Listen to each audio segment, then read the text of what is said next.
Okay, so picture this. You wake up. You do that thing where you check your phone before you even open your eyes properly, just squinting at the screen like a mole with Wi-Fi. Classic. You scratch something you shouldn't scratch in public. You mutter something under your breath about hating Mondays. Completely standard human behavior. Except this time, 7 million people just watched you do all of that, live. And the comments are already going, "Bro, why does he sleep like that? The scratching killed me. Ja! I can't believe this is the main character." And here's where it gets uncomfortable. You wouldn't even know which part to be more embarrassed about, the scratching, the phone addiction, or the fact that your pillow has a mysterious stain that's now trending on Twitter. For real, bro, here, where we say what no one else will. But wait, before you assume this is just a video about privacy or surveillance cameras or some dystopian government stuff, it's not. This is way more personal than that. Because the real question isn't, what would the world see? The real question is, what would you see? And that, my friend, is the part nobody talks about. Shh. We're going to go there today. Stay close. Part 1. You think you know yourself. You really don't. Let's start with a small experiment. Think about the last time someone took a candid photo of you. Not a posed one. Not the one where you angled your chin just right. A real one. Maybe someone at a party caught you mid-sentence. Maybe a security camera. Maybe a random video someone took and you accidentally walked into frame. And when you saw it, you had one reaction. That's what I actually look like? Because the version of yourself you carry in your head is like a greatest hits album. Carefully curated. Slightly filtered. Strategically cropped. You remember the good laughs. The sharp comebacks. The moments you walked into a room and felt cool. Your internal self-image is basically a highlight reel directed by someone who loves you a little too much. Now imagine the live stream. No edits, no cuts. Just you, unfiltered, for 24 hours straight. The world would see the version of you that talks to food. The version that practices arguments in the mirror that never actually happen. The version that Googles something embarrassing, panics, then closes the tab like you're clearing crime scene evidence. And here's the first uncomfortable truth. Most of what makes us us happens when we think no one is watching. That's the raw version, the live stream version. And here's the thing.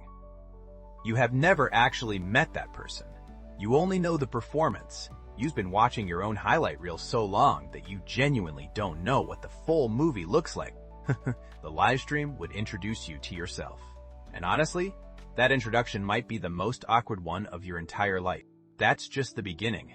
Because once the world is watching, something else happens. Something you absolutely did not see coming.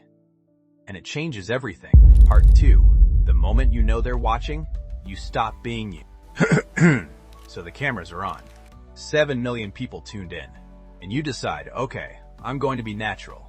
I'm going to just be myself. Normal day. Sure. Okay. Let's clock how long that lasts. You pour your cereal. Except now, you pour it more carefully. You sit up a little straighter. You don't burp even though you absolutely need to. You pick up a book you haven't read in 4 months and suddenly you're very interested in it. You start cooking a real meal instead of eating crackers over the sink like a depressed raccoon.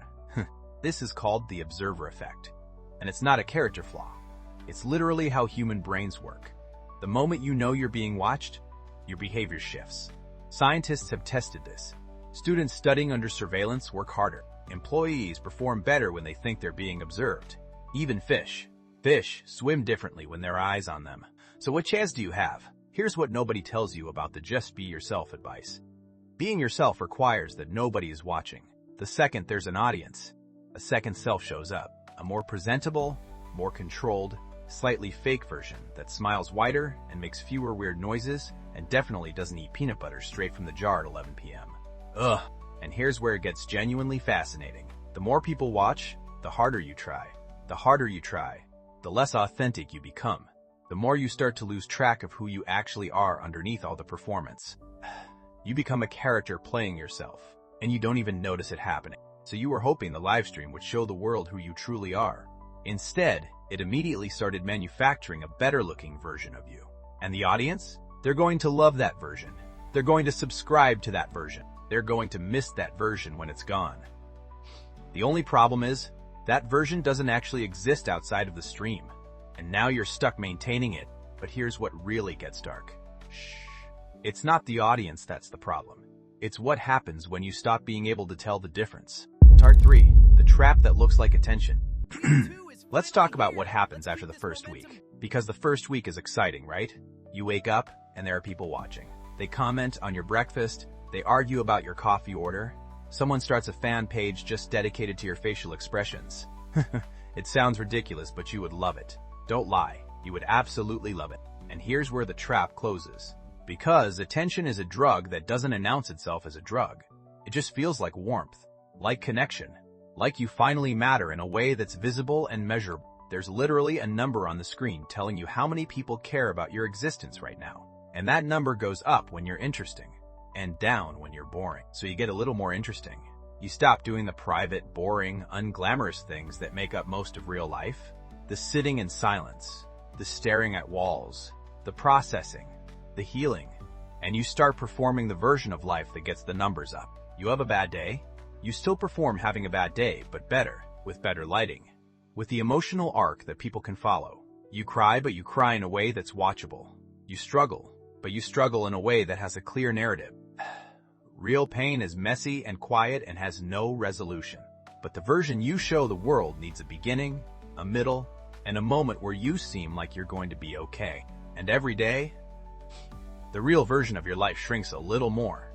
The things that are genuinely yours, the weird thoughts, the ugly crying, the embarrassing hopes, those go offline. Because nobody clicked to watch those. And slowly, you're not a person who has a live stream. You're a live stream that used to be a person. The horrifying part? The audience will never notice. They'll say you're so real, so authentic, so relatable, while you're sitting there, 7 layers deep in performance, unable to remember the last time you did something that wasn't for the camera. This is where things get really uncomfortable. Because this trap, it doesn't only exist in a hypothetical live stream scenario. You already know exactly what this feels like. Topper 4. You've been doing this your entire life. Yeah, we're going there. Because the most unsettling thing about imagining a 24/7 live stream of your life is the slow realization that you've kind of already been living one. Not with cameras, not with millions of viewers, but with the audience inside your own head. The imaginary observers you've been performing for since you were old enough to understand that other people have opinions. Every time you walked into a room and adjusted your posture. Every time you rephrased a thought in your head before saying it out loud. Every time you laughed at something you didn't find funny because the group was laughing. Every time you wore something because of how it would look rather than how it felt. That was a performance for an audience. They were you watching? The human brain is terrifyingly social. Neuroscientists found that humans use the same part of the brain to process social exclusion as they do physical pain. Being unwatched, being unimportant, being invisible, your brain categorizes that with getting hurt. So you perform, not because you're fake, but because belonging is survival, and performance is the price of belonging. And here's the brutal twist that makes this genuinely messed up. You've been so busy performing for the imaginary audience that you've forgotten to ask yourself what you actually want. What you find actually funny, what you actually believe, what you would do on a random Tuesday if literally no one, not even the imaginary critics inside your own mind, was watching. Most people have never had that Tuesday. They've never met the version of themselves that exists with zero audience, and they probably never will. Because the moment you try to find that version, the internal audience shows up and starts evaluating how authentically you're searching for authenticity. It's a trap, inside a human. So the live stream wasn't really hypothetical. The live stream is the condition of being conscious. The cameras have always been on. The only difference is, for most of your life, you've been the only viewer, and you've been a pretty harsh one. But here's the thing nobody saw coming about all of this. The one truth that actually sets something loose. Topper 5. The live stream was never about being might. It was about finally seeing. Okay, we've dragged you through some genuinely uncomfortable territory today. You found out you don't really know yourself. You learned that attention is a beautiful slow poison. You discovered that the live stream is already on and has been your whole life. Honestly, for a Monday, this is a lot. But here's what we didn't talk about. What actually happens to some people who get their lives fully exposed. Not the famous ones, not the influencers. I mean regular people who, through some accident or circumstance, had everything about them become visible. Their flaws, their contradictions, their private behavior, everything. A lot of them reported something deeply strange. Relief, not shame, not embarrassment. Relief, because when there was nothing left to hide, there was nothing left to protect. And when there's nothing left to protect, the exhausting performance of managing your image, the constant micro-calculations of how you appear, just stops. The worst-case scenario, everyone seeing all of you, turns out to sometimes feel like freedom. Because the thing you were most afraid of was actually the weight of keeping the mask on, not the mask coming off.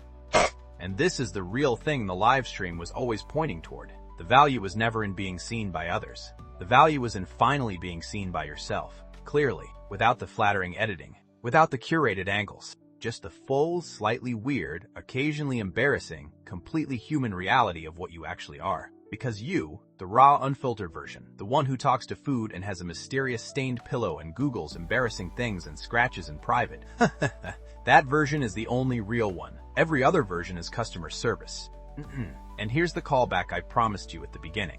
Remember the 7 million people watching you scratch yourself this morning?